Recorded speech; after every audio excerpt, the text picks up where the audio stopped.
Bonjour, aujourd'hui nous allons vous parler d'un sujet assez original qui sont les idoles triangulaires. Au Mésolithique, Néolithique et âge du bronze, un certain nombre d'idoles de formes anthropomorphes sont apparues avec des têtes triangulaires et souvent le corps triangulaire qui formait, pour les versions les plus schématisées, un double triangle opposé. Ces curieuses idoles à tête triangulaire apparaissent en Europe et au Moyen-Orient dès le Mésolithique. Elles sont gravées, peintes en art rupestre, en statuettes ou peintes sur des décors d'objets de céramique par exemple.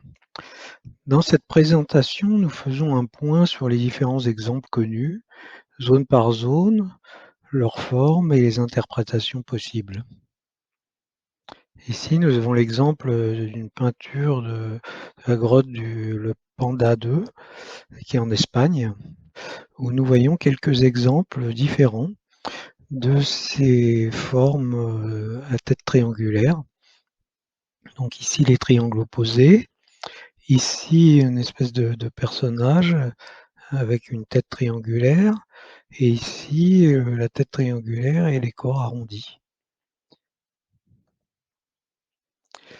Les plus anciennes remontent au Paléolithique, comme l'exemple que nous avons ici, qui nous vient de Tchéquie et qui est gravé sur un os de mammouth.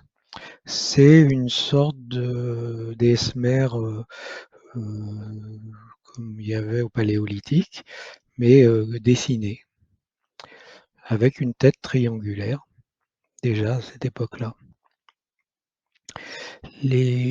Au Mésolithique, on a 3 ou 4 exemples de formes bitriangulaires ou de personnages avec des têtes triangulaires, comme on voit ici au Danemark, sur ces 4 exemples.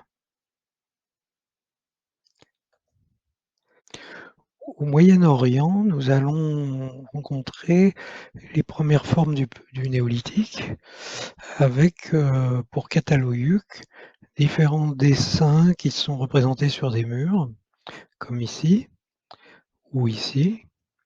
Et on a déjà la forme caractéristique du double triangle avec le trait au milieu, qu'on retrouvera dans plusieurs autres exemples plus tardifs. On a aussi en Mésopotamie, ici, vers 3100, des dessins sur des poteries. On retrouve très tôt, dès 3300 ici, et 2500-2300 ici, sur des premières écritures élamites, ces formes de double triangle avec le trait au milieu, comme on a ici, et qu'on retrouve encore ici. Elles font partie des premières écritures et on retrouvera cette forme dans plusieurs autres écritures plus tardives. Sur des tapisseries anatoliennes, on retrouve cette forme aussi. On a 2 exemples ici et là de ces dessins. Pour l'instant, c'est tout ce qu'on a retrouvé dans ces régions-là. On verra après sur d'autres zones proches.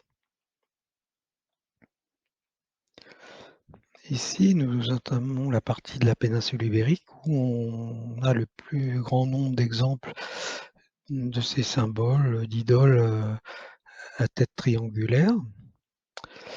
On a vraiment beaucoup de formes différentes. On a un exemple ici de l'abrigo de Gabal. On a un exemple ici de l'abrigo de Gabal, où on a des références solaires et la double triangle avec des petites franges. On a ici une statuette en forme de double triangle, où on a la position des saints ici. On a qui font bien sûr référence aux déesses mères. On a ici des formes assez originales, les formes classiques, dans une période plus tardive, puisqu'on a des des chasseurs et des cavaliers. Là, c'est dans les Pyrénées. On a des peintures schématiques sur lesquelles on retrouve aussi ces formes. Là, c'est le même dessin qu'on avait dans un des premiers slides. On retrouve encore d'autres formes. Ici, c'est la grotte du panda qu'on a vu tout à l'heure aussi, mais d'autres aspects de cette grotte.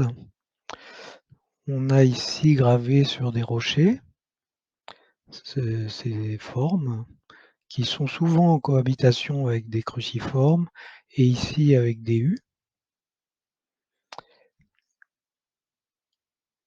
On a vraiment beaucoup de formes différentes. Ici, des grandes têtes avec des bras.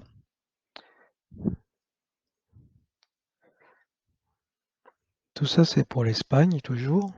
Sur ce slide 3 de la partie espagnole, ibérique plutôt, on voit différents aspects de ces idoles. Il y en a avec ici des franges sur les bras qui peuvent faire penser à du chamanisme. On a d'autres formes ici dans d'autres régions d'Espagne. Et encore ici. Il y en a vraiment dans plein de régions en Espagne et c'est une période, ça a bien marqué une certaine période. Ici, on voit un essai qui a été fait par Julián Becares Pérez de reconstitution des liens entre les différentes formes de ces statuettes et de ces représentations. Ici, on a des représentations sur os qui rappellent la forme du double triangle en utilisant l'os. On a ici des petites plaquettes qui reprennent la tête triangulaire. On a ça, là, il n'y a pas la forme triangulaire, mais c'est à la même période des déesses qui sont représentées avec les yeux de chouette. Et ici, on a d'autres formes un peu plus singulières.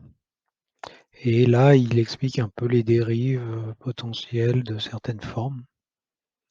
Là, on a une forme assez originale avec un corps assez long et puis le petit double triangle ici. Sur cette partie-là, on a une plaquette avec le corps en double triangle et la tête triangulaire. On a des dessins ici sur des galets de ces mêmes formes.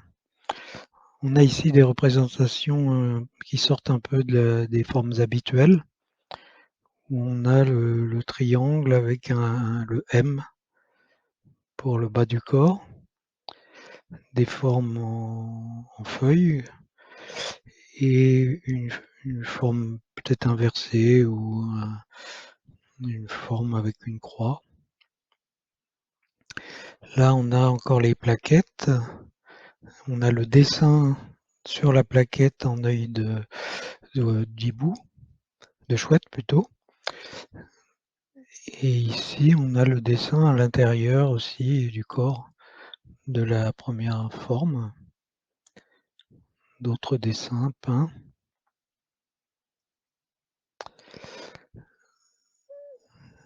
Sur les slides précédents, on était probablement dans la période chalcolithique, fin du néolithique, et on tendait vers l'âge du bronze pour certains. Et là, on arrive sur des formes qui sont utilisées. Ici, par exemple, une déesse à tête triangulaire aux Canaries. Et on a les formes qui arrivent aussi dans des écritures, comme on a vu au Moyen-Orient. On a ces doubles triangles ici, dans des écritures, dans plusieurs zones d'Espagne et ici aux Canaries. Là, c'est aussi une représentation aux Canaries.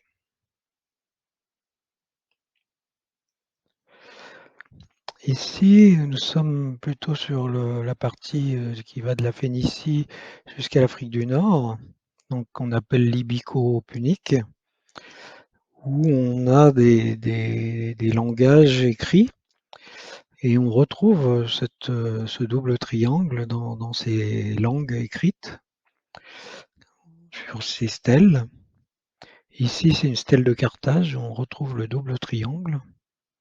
Là, c'est une stèle de Tyr, donc dans la partie punique. Et là, on a des doubles triangles aussi dans d'autres zones d'Afrique du Nord, dans une inscription amazigh. Ici, sur ce slide, nous sommes en Europe de l'Est. Nous pouvons voir différentes formes de déesses triangulaires, à tête triangulaire, sur des symboles assez archaïques, mais qui sont probablement de l'âge du bronze. En Hongrie, on a une poterie assez originale avec des pieds et les fameux dessins en double triangle. On a une épée ici en Roumanie, avec le double triangle sur le manche, qui fait référence à des symboles solaires comme les oiseaux qui accompagnent les déesses mères. Nous avons ici en Roumanie toujours une déesse à tête triangulaire. Ici, nous avons des langues qui viennent de Bulgarie, qui sont assez tardives, mais qui reprennent le double triangle dans les lettres de l'alphabet utilisé, qui ont été découverts dans un monastère en fait, où on a retrouvé certaines écritures anciennes. Sur ce slide, nous allons voir la zone de la Grèce et des îles méditerranéennes. On a des idoles en Thessalie ici avec des têtes triangulaires. On retrouve des vases bitriangulaires avec des bras sur une tombe d'Archésine dans les Cyclades vers 2250 à 2000 avant Jésus-Christ. On a des figures chalcolithiques ici à Chypre avec la forme double triangle et le trait au milieu. Et on a en Crète, c'est dans des écritures de comptabilité crétoise, ces formes du double triangle et le trait au milieu. Donc encore une autre écriture qui utilise ces symboles. Alors on retrouve aussi dans la culture Yamna ou pré-Yamna ce type de symbole. On le voit ici sur une stèle qui est assez connue de cette culture, où on voit ce double triangle avec un jeu de formes qui fait deux niveaux de cette symbolique. Le fait qu'il y ait des armes sur cette stèle n'implique pas forcément que ce soit attribué à un être masculin. Ça peut très bien être une déesse mère, mais avec des pouvoirs militaires, de guerre, comme on le verra aussi en Europe de l'Ouest, dans les stèles qui arriveront avec la culture Yamna. Là, c'est du pré-Yamna, c'est dans la culture Samara, où on a cette forme. Ici, sur ce slide, nous voyons les idoles à tête triangulaire de la péninsule italienne. Ici, en Sardaigne, nous avons les statuettes à tête triangulaire avec des bras. Ici, en Italie, nous voyons des formes qui pourraient être apparentées aux têtes triangulaires, mais ce n'est pas certain. Et ici, nous avons des croix avec des têtes et des pieds triangulaires, mais qui n'ont pas forcément de lien direct. Ici, nous retrouvons des formes bitriangulaires classiques que nous avons ici à certains endroits. Mais en Italie, il y a assez peu de cas vraiment évidents de cette symbolique. Ici, sur ce slide, nous sommes en Allemagne et en Europe du Nord. Donc nous avons des symboles, comme ici en Allemagne, ce dessin à double triangle. Ici, sur cette poterie, on a aussi des doubles triangles avec un trait qui passe au milieu. Là, c'est un décor d'Europe du Nord avec le trait qui passe au milieu des doubles triangles dans un site funéraire. Ici, nous en retrouvons des représentations ici sur un bateau et là, différentes formes à double triangle. Et curieusement, dans la mythologie Sami, des chamans, nous avons certains symboles sur des tambourins qui pourraient rappeler cette symbolique en double triangle avec le trait au milieu.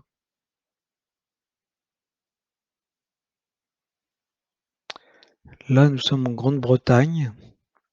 Alors un peu comme en Italie, il n'y a pas de signe évident, mais il y a des choses qui se rapprochent. Nous avons sur le drum de Folkstone, sur une partie du dessin où nous retrouvons cette forme. À la même époque, donc pour les Bell Baker, nous retrouvons souvent le double triangle sur des poteries, des céramiques. C'est un décor qui revient assez régulièrement. Nous avons ici à Newgrange des séries de doubles triangles qui sont représentées gravées sur certaines des pierres qui sont sur le côté de l'édifice, qui peuvent rappeler cette symbolique. Et nous avons ici en Irlande une celle probablement plus tardive, puisque nous avons quand même un signe qui pourrait être chrétien ici, et où on a le double triangle ici. Mais il n'y a pas de datation vraiment évidente. Là, nous sommes en France, où nous rencontrons beaucoup plus de symboles triangulaires. Ici, nous sommes dans le Tarn, dans la commune de Nages, au roc d'Elbosque, où nous avons des signes qui rappellent, donc on est un peu plus au sud de la France, et qui rappellent les symboles qu'on a retrouvés en Espagne. En Île-de-France, on a des choses qui font penser, comme ce dessin, qui a la particularité d'être dans un losange, dans un hexagone plutôt, où on a peut-être la symbolique du double triangle avec le trait au milieu. Ici, à Blomont-les-Roches, à l'Archamp, nous retrouvons des formes qui peuvent faire penser au double triangle. Dans le style HMM de Fontainebleau, nous avons des symboles très clairement en double triangle de déesses et où nous retrouvons aussi les franges. Et dans cette symbolique, nous avons des exemples plus concrets de chamans, comme ici, où nous avons une tête triangulaire et des instruments de chaman. Ici, toujours dans la région de Fontainebleau, nous avons cette forme avec des triangles un peu partout. Et là, on ne le voit pas sur la photo, mais il y a un double triangle avec un trait au milieu dans la vallée de la Maurienne, au lac d'Arcel. C'est peut-être plus tardif. Pour conclure, ce que nous pouvons dire, c'est que les symboles d'idoles triangulaires existent du Mésolithique au moins à l'âge du bronze, et dans des écritures qui peuvent aller jusqu'à l'âge du fer. La péninsule ibérique est la zone où elles sont le plus développées. Il y en a au Mésolithique en Europe du Nord. Il y en a au Moyen-Orient au début du Néolithique et dans toute l'Europe par la suite. Leur présence est plus visible en Europe du Chalcolithique à l'âge du bronze. Ce symbole est présent dans plusieurs des premières écritures. On l'a vu dans des écritures du Liban, des écritures d'Afrique du Nord, écritures en Espagne, écritures en Bulgarie, écritures aussi en Crète. Et les plus anciennes, ce sont les écritures de la zone de Suse, par exemple, en Iran actuel. La constance de ces symboles sur une si longue durée en font des symboles forts et signifiants. Ces symboles semblent liés aux déesses mères. On peut parler d'outils symboliques, supports de transmission d'idées et de croyances, comme on l'a vu dans d'autres symboles dont on a parlé sur mes vidéos. C'est assez original, ça demande beaucoup de recherche encore pour mieux comprendre ce phénomène et les mouvements de ce symbole. Est-ce que ces symboles sont tous apparentés ou pas? Est-ce qu'il y a une migration d'est en ouest ou pas? Parce qu'on l'a vu quand même des cas au Mésolithique de ces formes déjà préexistantes. Est-ce qu'elles ont des liens avec les autres? On n'en sait rien. Donc c'est assez, ça pose beaucoup de questions. Merci d'avoir suivi cette vidéo.